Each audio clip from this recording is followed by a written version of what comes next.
The Committee on Health, Economic Development, Homeland Security, and Senior Citizen now convenes this public confirmation hearing. Public hearing notices were provided to the media. The first notice on Tuesday, December 29, 2015. Second notice on Monday, January 4, 2016. Today is Thursday, January 7, 2016. The time now is 10:02 a.m. The committee only has one item on the agenda, which is the executive appointment of Mr. John J. Rojas as the Administrator of the Guam Economic Development Authority. I'd like to acknowledge my Vice Chairman for the committee, Senator Tony Ada. Thank you. Senator Tina Boros Muñoz Barnes. Thank you. Senator Frank Uggan Jr. and Senator Mike Sinicolas for joining us this morning. So we only have one individual, one item on the agenda. We have a sign-in sheet, and if I call your name, if you wish to provide oral testimony, I invite you to please come forward. We have here Mr. Monty Mesa, who check-marked the oral testimony column, so please, if you can join us up front. The others here have indicated, all signed it indicated in favor of the appointment, and written testimony, I guess, will be forthcoming. The committee did receive written testimony from Mr. Jun Espaldon and also from Mr. Noel Enriquez, and that will be included in the committee report.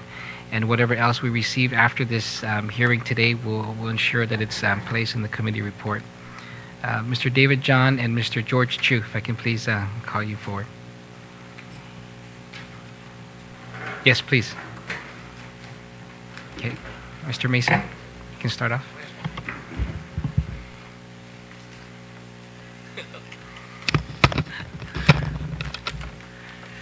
Good morning, Mr. Chairman. My name is Monty Mesa, and good morning to the committee members as well. I'm here today to support the nomination of John Rojas for the director for Gita. I've known Jay for the last 5 years, working with him through the Chamber of Commerce, and I see him very responsible, very responsive, and also results oriented. And I think that young people like Jay today, coming back to the island and taking the opportunity to step up and become a leader of a very important agency that we have for the Guam economic development, I encourage that, and I see that Jay can fill the responsibilities as well as take the initiative to lead the agency to the next level. And I'm here to extend my support again, and I ask that the committee consider his nomination and approve him to be the Gita administrator. Thank you. Thank you very much, Mr. Mesa. Go ahead. Anybody first? Mr. Chu? Good morning, Chairman Rodriguez, Senators. My name is George Chu. I'm a member on the Board of Directors of Gita, and I'm here to testify in support on the confirmation for Jay Rojas as the Executive Administrator for Gita. I've only met Jay about a year and a half ago in Washington, D.C. when I attended the Invest USA conference. I found him to be intelligent, very organized, and most important of all, he was living in D.C. and he's willing to come back to Guam. So I think that's like a huge plus. Just to reiterate what Monty says, I think Guam needs a lot of our young Guamanians who are living in the United States to come back home, and Jay's one of them that's willing to give up living in D.C. I just came back from D.C. Yesterday morning. It's a beautiful city. I don't know why anybody would want to leave D.C. and move back, even during the winter time. And Jay's willing to do that. So, again, short of saying that it's a great position for him at Gita, but his willingness to leave and come back to Guam and lead and actually live and work here, I think is a very, very positive attribute. So I urge the committee to approve his confirmation. Thank you. Good morning. My name is David John. I'm director over at the Guam Economic Development Authority. I'm also here to testify or to give support for Jay Rojas for the director of Guam Economic Development Authority. I first started working with Jay when I was chairman of the Chamber of Commerce. He was starting, he and Nate back here were starting the Guam Young Professionals, and every task that we assigned Jay along the way, if we'd give him, get to this level, he'd take it to this level. And everything I've seen along the way is his professional career. He seems to exceed what is asked of him. He's very well organized, good communicator. I think he's perfect for the job. And so I want to make sure I'm wholeheartedly in support of Mr. Jay Rojas for the director of the Guam Economic Development Authority. Thanks. Thank you very much, Mr. John. Any of the senators have any questions for this panel? If not, I want to thank you very much for your testimony this morning. Before I call Mr. Rojas, is there anyone else that wishes to provide oral testimony? If not, I'll go ahead and call Mr. Rojas.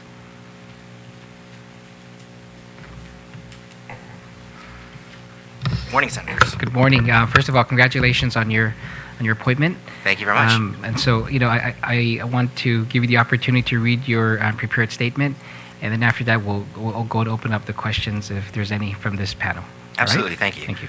So, Buenos and Hafade, Chairman Rodriguez, and the members of the Committee on the Health and Human Services, Economic Development, Homeland Security, and Senior Citizens. Thank you very much for considering me for the position of Administrator for the Guam Economic Authority, or Gita. I would also like to thank the Gita Board of Directors, Governor Eddie Calvo for their nomination and subsequent appointment to this position. Now, I will also say that I will be remiss if I do not recognize the amazing team at Gita for guiding me through what was a seamless transition in this role as I have been serving in this acting capacity. I look forward to the opportunity to work with them as we stimulate the economic growth of our island. I also hope that we can push for a greater collaboration between Gita and this committee to further strengthen the foundation of our economic surge. In fact, earlier this week, the Gita team came together, and we committed to each other and to the people of Guam to be better. To be better in our family, to be better in our faith, to be better in our work, in our community, with our efforts, our island, and to ourselves. All of this gives us some clarity in what Gita can accomplish and offers a greater determination for each member of the Gita team to succeed. And while we gathered to formulate this commitment, I was asked what my vision is for Gita.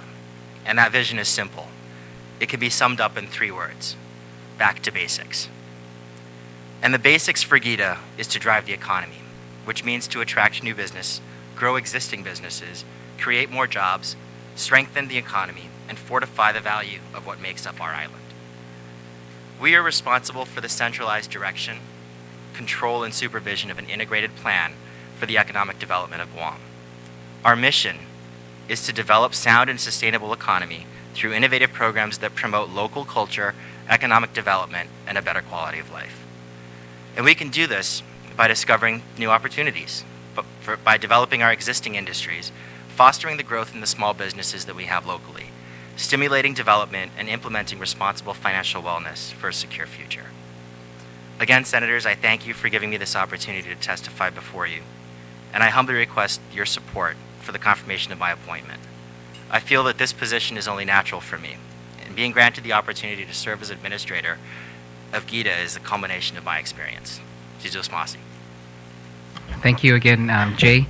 I want to again congratulate you and thank your family and friends who are here, especially the Gita folks who are behind you. And I'm very pleased that the governor has selected you, and of course the board has affirmed that your selection as the executive director administrator of Gita. It's a very important agency, an agency that I've been very proud to be able to work with the past few years. I'm also pleased that the governor saw a young individual like you. I think we're the same age, and I see young leaders. I'm a little older. Yeah. Okay. Okay. So I think I got more gray hair though. Young leaders that we see here. We see Nate, Natalia, Regine, Mark as well. That have really have demonstrated that it's our generation that really is going to take us into the future with, of course, the wisdom and the advice of our elders, so I'm very happy. And what you have testified about the going back to basics. I think that's very important as well. With Gita, there's a lot of programs, initiatives that are already in place that I believe need to, just to be attended to, need to be able to give that extra focus on. And so I'm happy that you'll be able to provide that sense of leadership on your end there. Thank you. All right. Okay. And so I'll ask the Vice Chairman if he has any questions or comments. Thank you, Mr. Chair. Good morning, Jay. Good morning, Mr. Rojas. Congratulations on your appointment. And Thank you. Thank you for accepting the position to be the administrator for the Guam Economic Development Authority. Gosh, what else can I say? The chairman took it all, and I was just hoping to, but I'm glad that you decided to come back home. That was probably a decision that was a difficult one to make, and a lot of times we always say that there's bigger and better opportunities out in the mainland. But I think our bigger and better opportunities are right here on our island. And when our young talent comes back home, and when I say young, I'm talking about you and I, because I think we're about the same age, if I'm not just a bit younger. We come back home and we actually want to be a part of our island and part of our community to make it be a better place to live, work, and enjoy. And I thank you for that, and I look forward to voting on your confirmation, and you have my full support. Thank you. Thank you, Mr. Chairman. Senator Barnes. Situas Masi, Mr. Chair, and Manana Situas to all of you here. Thank you for giving me the opportunity to comment. Maybe just ask a question to this handsome gentleman here. You're making me blush. I need to disclose for the record, Mr. Chair, that I've known Mr. John J. Rojas all his life, and I'd like to thank our family for being here. His dad, Uncle Johnny, I see Auntie Josephine, Uncle Oscar, and then I see Uncle Sonny, and then Dr. Duane is back there, and my sister. I say that because family has always been a very intricate part of his life growing up. He's always shown the utmost respect to family, always engaged. No matter what the function was, he was always there to help when he was on Guam. And so you can tell that we're very closely related and that we grew up together. I want to say that for a long time, Jay was off island, and the opportunities for them was great, but he always wanted to come home. And besides missing the spam Kelligwen, right? And the Tatitas. Yeah, and the Tatitas. But I do have a question to ask you. You know, you have my support, but there was something that has been created through legislation, has been accepted and signed into law by our governor, and that is the public law on the Guam Film Office. I know that Gita is the caretaker of this new legislation, and I really would like to just ask you about your thoughts and your vision on how would you showcase Guam to the rest of the world, especially now that Guam truly has the Guam Film Office Commission that's under your purview. Actually, yes, you're absolutely right with the public law that created the Guam Film Office under the purview of Gita. What we have actually done within our business development team is actually dedicated a resource specifically to looking into the opportunity for film and other entertainment industries to be attracted to the island. We have this individual who's actually come over and was a proud member of the coordinating committee for the Guam International Film Festival. We do have this perfect opportunity, and this film office, should it be established, or as it is established and financed, it would be a great opportunity to assist us in helping to promote Guam, promote us as an investment of choice, looking at us as a destination, the opportunity for everyone to grow. And that's really what we're trying to take a look at when we start to look at new industries. There are some other industries that we are also taking a look at, but film is definitely one of them, as it is now required by statute as well. Thank you, Mr. Chair. I'm so glad that he shared his perspective and his thoughts on that, and I look forward in the very near future that we see a blueprint truly set out and to continue to showcase and promote Guam to the rest of the world. All of us in this room know that that our island main, I guess, heartbeat of the economic industry is tourism, and this is one way that we can add new resources to our island and bring the expertise without expending what we have here, knowing that we do have a lot of creativity, a lot of expertise here as it relates to the film industry, and that we can tap into that networking and bridging our experts here to those from the rest of the world. And the film festival has been very, very successful in the last 5 years, and I'd like to see Gita promote and tap into that market. Most definitely. Thank you. Thank you, Sidus Masi, Mr. Chair. And I want to say, for the record, Uncle Johnny, he has my full support, and I will make sure and ask that the committee at least sign off and get it into next week's session floor. Senator Masi. Thank you, Senator. Thank you, Senator. Senator Uggan? Thank you very much, Mr. Chairman. And I believe, Jay, much has been said in regards to your statements and coming back home. But I just want to share with our people that over the last 2 years, you have been serving the people of Guam at the governor's office in Washington, D.C. So you're coming back and you're extending yourself even more, assuming this particular responsibility as administrator of the Guam Economic Development Authority. You know, there's a couple of comments that you shared with us. One is, as you hit off the block, you came off the block and you shared that you wanted to, you had a desire to work more actively with the committee. And I have a certain appreciation for that, because as we look at our economy, we look at continuing to grow the tourism industry, we look at the impending military build-up, there are other facets of this economy that we also need to concentrate on.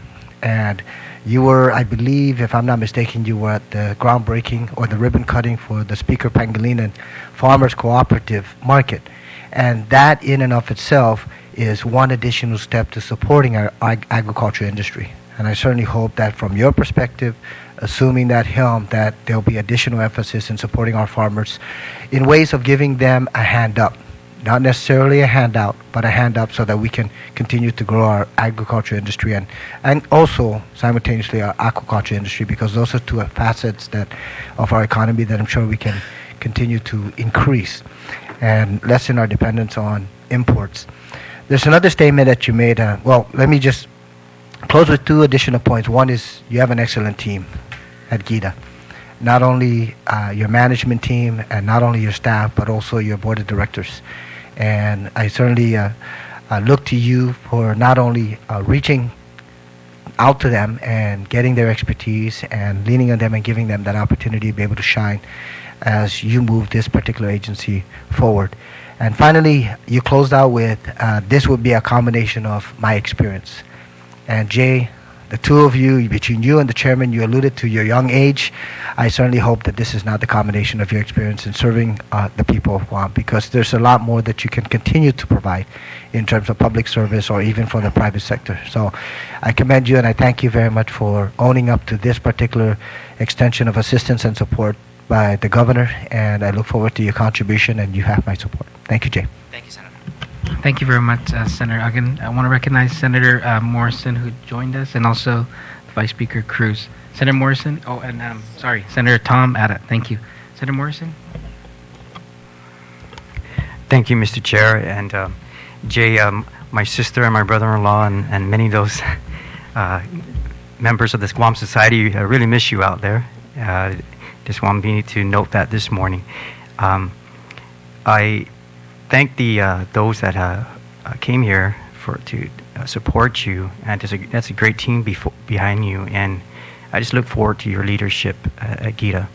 Of course, you've seen some of the recent news that's been taking place in our southern communities, and some proposed developments, and some things that have also have come about through some research and seeing what other legislatures and their visions they had for the southern end of the island.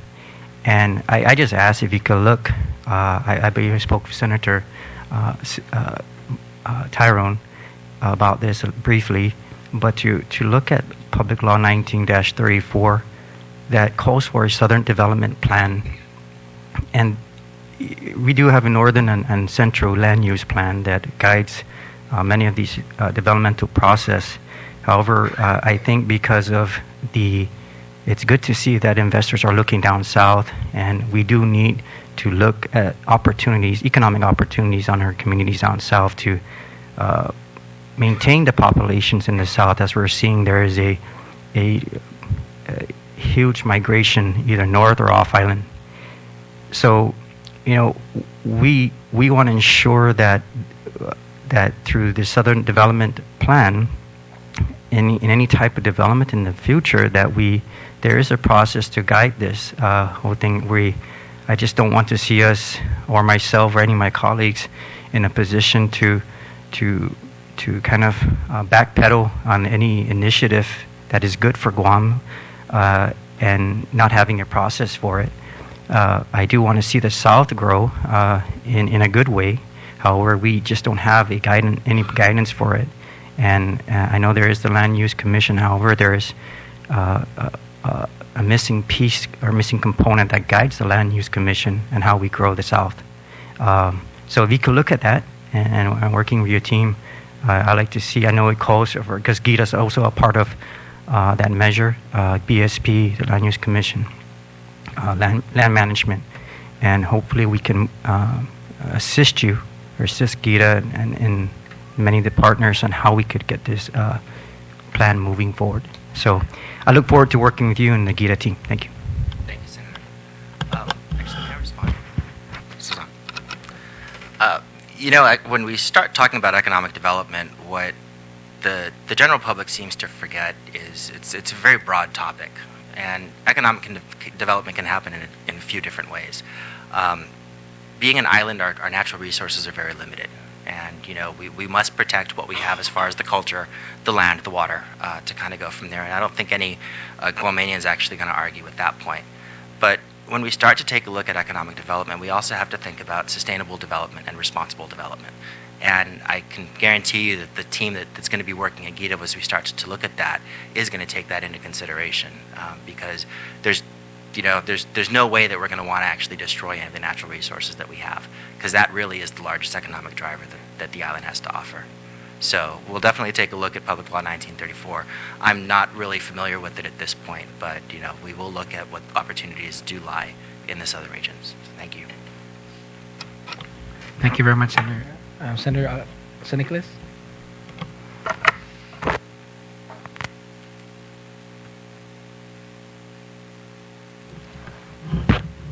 Thank you, Mr. Chair. Just two topics I wanted to talk about, Jay.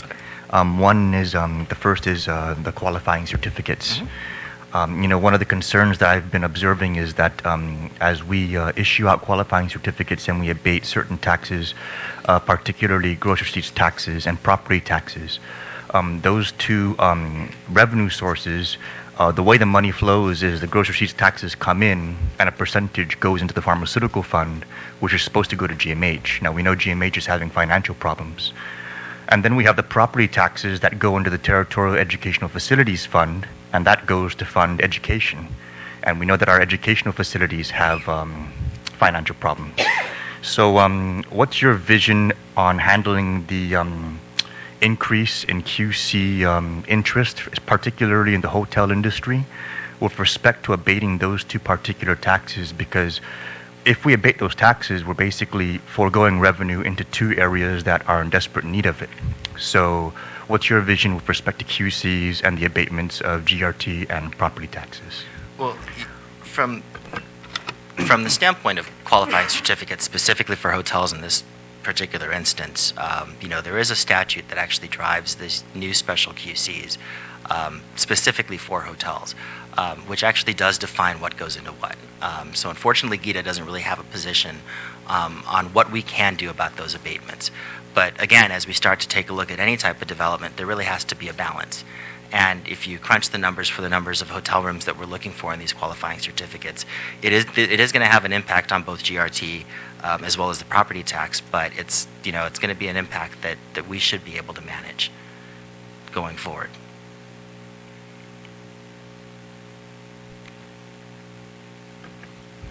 I don't know. I mean, for me, I'm just concerned because the revenue realities of GMH and DOE, they need every penny that they can get. And I constantly find myself working with the vice speaker, because I'm the chair of revenue. I'm responsible for what's supposed to be coming in. And so when I see these abatements happening into these particular revenue streams, I know that the target for QCs is a 10% abatement for the applicant. And that 10% is made up of a combination of the different tax categories, GRT, income taxes, corporate income taxes. But one area that's never ever touched or talked about is the hotel occupancy taxes. So what will happen is a QC will come in for a hotel, and they'll abate every single tax except for the hotel occupancy tax, which also just so happens to be 10%. And so what happens is the tourist attraction fund gets fully funded, but then everything else does not get the funding that it needs. And so, and then when we look at the revenue realities of the government, we can see it very plainly. The tourist attraction fund is overflowing with money, while the general fund, the hospital, the schools are starved. And so, I guess what I would like to leave you with to contemplate as Gita director is the fact that our economic development doesn't just need more hotel rooms or more jobs. It needs a fully funded hospital, and it needs a fully funded education system. And so perhaps we can work together in the future, and you can come back and give us some ideas on how we can either grow those revenue streams, or figure out how we can probably reconfigure the formula on how to come up with that 10% aggregate abatement on the QCs that might also include some give and take from the hotel occupancy tax. That way, we're able to get more funding into education and into the hospital. So I'd like to work with you on that. Absolutely. The second thing was public debt. I'm also the chair of public debt. I'm not a big fan of borrowing. I like to try and make sure that we're saving money when we go out back into the bond market for lower interest rates. Do you have any plans with respect to the increased debt capacity that we now have as a result of the property revaluations? With the amount of debt that we actually have, as far as our debt ceiling is concerned, so the net value of what's remaining for borrowing is actually in the area of about $370 million.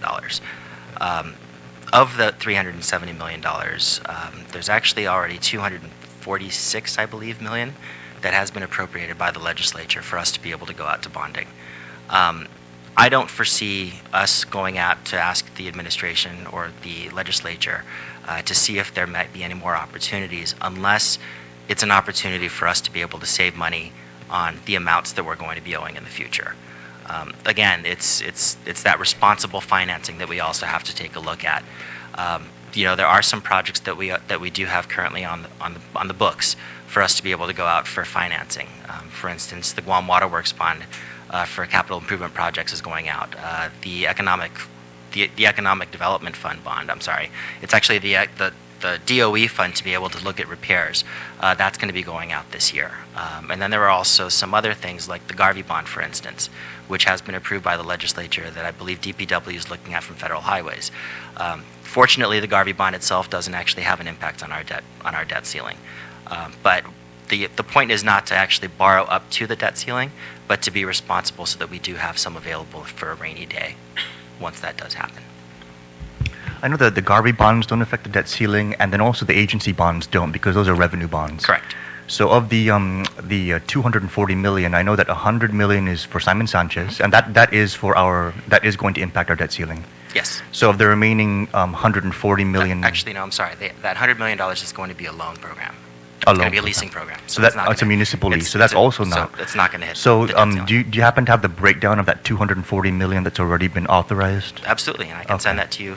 I can send that to you if necessary. Actually, I believe I did send it to you. Did you not receive it? I have not received it yet. I'll so- resend it. So, yeah. Okay, because one of the things that's top of mind for everybody, and what we need to do is reconcile this with the Garvey bond plans. But all of us here get calls about the roads all the time, and if there's any one thing that we should be funding with public debt, it's fixing our infrastructure, particularly our roads. So I'd like to also work with you on identifying those Garvey bond projects. And then looking at where that 240 million is already committed on the public debt side, and seeing if it really is the highest and best use of that debt, given the the infrastructure realities of our road systems. Plus, that in being factored into the military buildup, the additional traffic that we're going to be having to deal with on that end, the state of Marine Drive and all those other affected roadways. I was really disappointed that the military buildup, the impact study said that traffic was not going to be affected, and I really think it's going to be. So I think the whole government's going to need to work together, and I think Gita is going to be a key partner in making sure we address our road conditions. So I look forward to working with you on all those things. Thanks, Senator. Thanks, Jay. Thank you. Senator Tom Etta.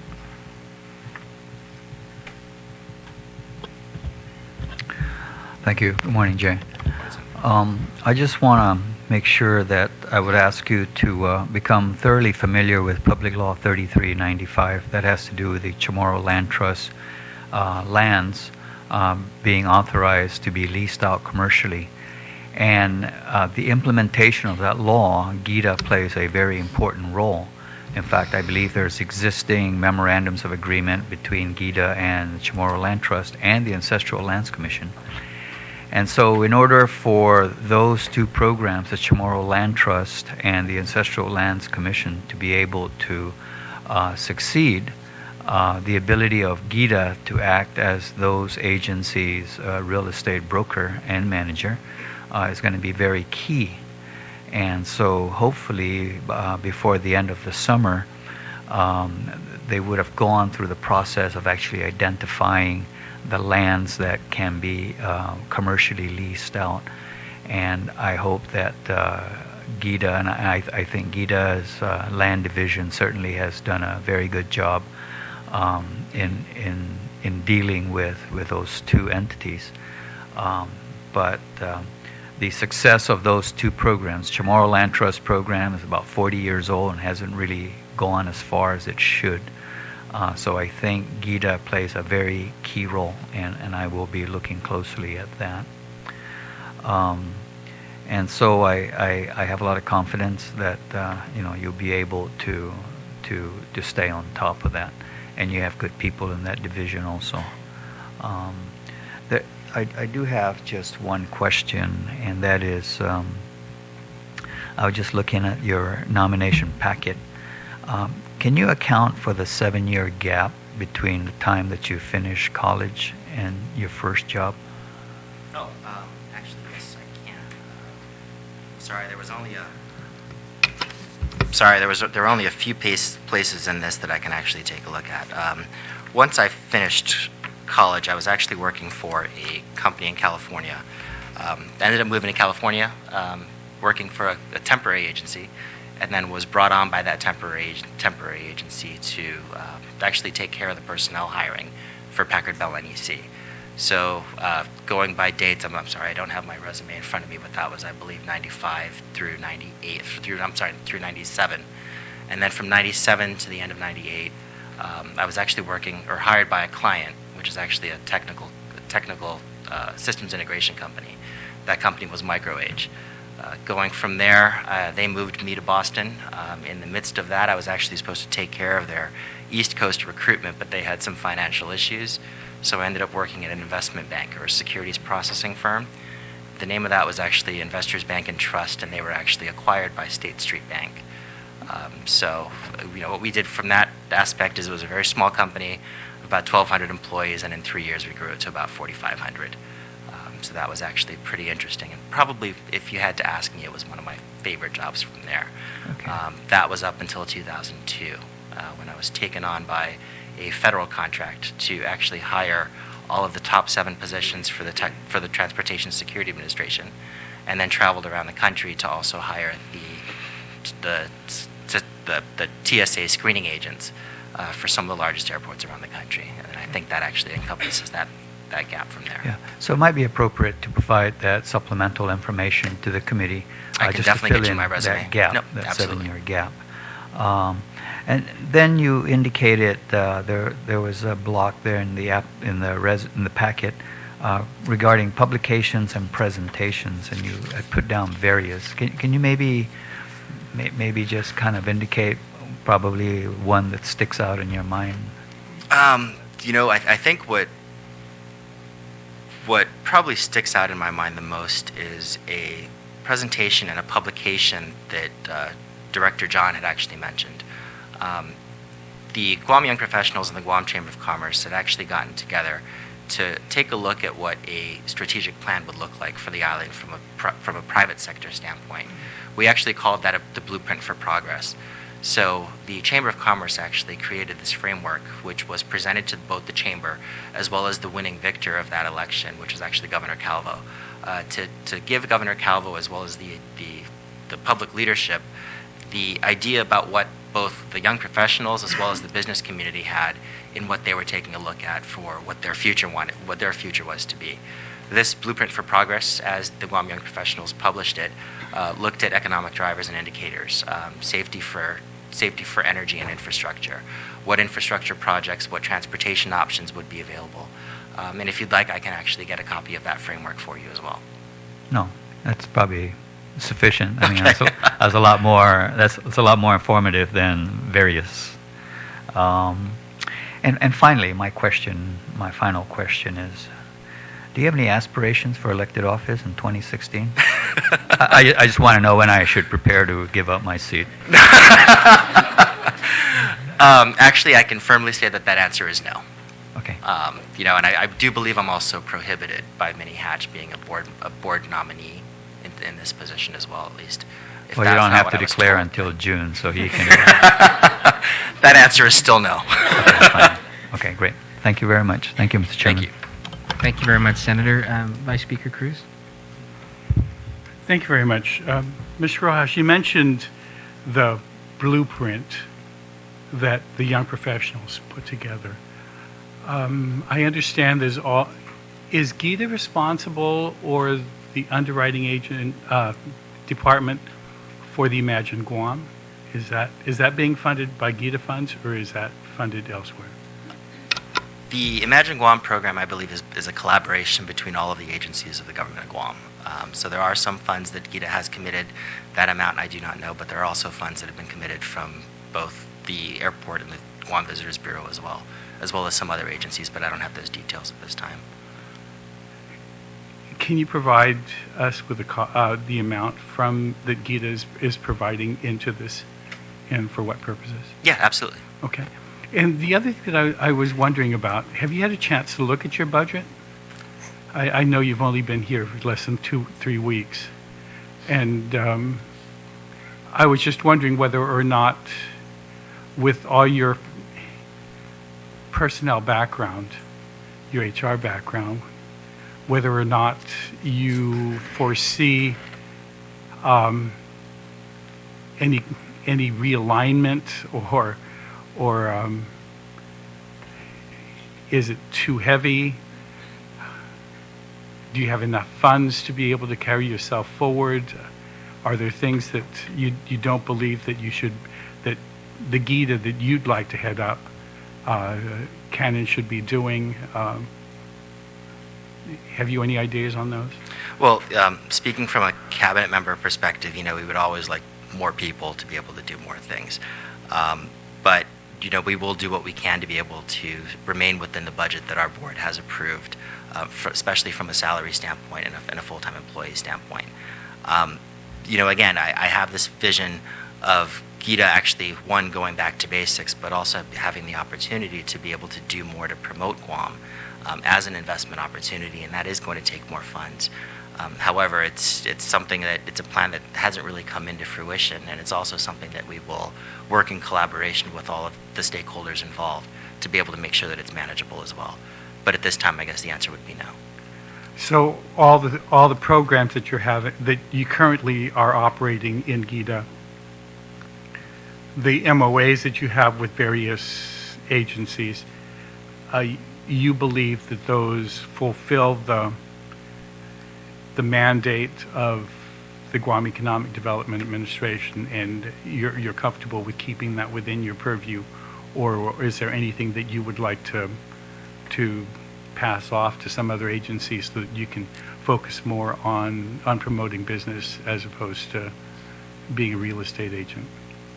Understood. Well, actually, from being a real estate agent, I don't think there really is anything that we can do about that because of our real property division. And, that is really where we get the bulk of our operating expenses as far as the rents that we do collect from the areas that we do manage. So I believe what we would like to do is especially keep the real property division and managing the leases on the properties, as well as including the Chamorro Land Trust and the Ancestral Lands divisions and Spanish Crown lands. And go ahead. Oh, no, there are some areas that I think that, we would love to be able to kind of divvy up to other divisions. As for one thing, Gita's actually has been responsible for the hot bond projects, just to be able to manage the funds that have been collected through the bond that did go out for the hotel occupancy tax. A case in point would be, one of those projects would be, for instance, the well-known 2-month flooding situation. The question did come up, why is Gita involved in flooding in Tumon when it's a stormwater issue? But because it's hot bond funds that are actually funding that project, that's Gita's involvement. And once that does happen and we expend all of the funds that have actually been sold from the hot bond, then Gita can actually just move on and actually have the proper agency take care of it. I mean, I as the author of the hot bond, I too was surprised that responsibility was ceded to Gita. I thought that GVB in and of itself could have and should have been better. They could have overseen it themselves, but the percentage that you got, I'm sure, didn't hurt the operating budget for Gita, so it was nice. But I'm just trying to get to your operations, more specifically, trying to figure out what are your operating finances like right now? As far as the balances, Yeah. at the moment, I do not have that information right now. Not off the top of my head, I'm sorry. Oh, okay. Are you aware of whether or not that you'll be able to get through the fiscal year Yes. with your current and be able to move forward? Yes, and that's actually something that our Administrative Services Division and the board have actually taken a look at and scrutinized as well. Okay. And going back to the rentals, if you could look at your collections there, I'm sure you might be able to see. I mean, when my staff went through it, we were shocked at some of the outstandings that are still not collected and why some of that hasn't been. So if you can get back to me on Most definitely, yes. On where you're at with that, and whether or not you should have some kind of escalation provision, because I know, like the building that you're currently in. I was shocked when we had a hearing a couple of months ago with the Department of Land Management, and I realized that we were paying more for the space for land management than we get for 1 month. I mean, 1 month of rent for land management than the full year of rental that we get for the underlying properties. And I'm just wondering when and if Gita is going to stop and say there are pieces of property that maybe 40 years ago might have been nice to rent out or lease out at pennies on the dollar, but in today's market, and especially when we are paying literally almost $1 million a month into that building, but getting less than 6 figures for the entire year. It's appalling. That's understood, and I believe that is one of the reasons why the Department of Land Management is looking at, moving out of the current building and into their new building, which actually is another project that is going to be funded by financing. Yes, no, I understand that, but I'm just saying. But it's definitely the bigger picture that we need to take a look at. There's lots of land under the purview of Gita that the lease might have been understandable in 1970 when nobody wanted to be here, but today has a lot higher value, correct? Yes. Yes. And whether or not the leases should provide for some kind of reevaluation or an escalation or some kind of renegotiations to better serve, I mean, and the money goes back to you guys. Yep. And then you don't have to borrow in order to get your commission to keep your operation. Correct. And actually, you know, if I could work with your staff to be able to kind of identify what they've already identified, I think that would be something that our real property division would actually like to take a look at. Okay. At least to be able to get your input and go from there. All right. And so the budget for Gita is secure? Yes. Okay. Yes. Thank you. Thank you. Great. Thank you very much. Is there anything else you'd like to add, Jay? No, I'd just like to add one more thank you to the committee for actually hearing this confirmation.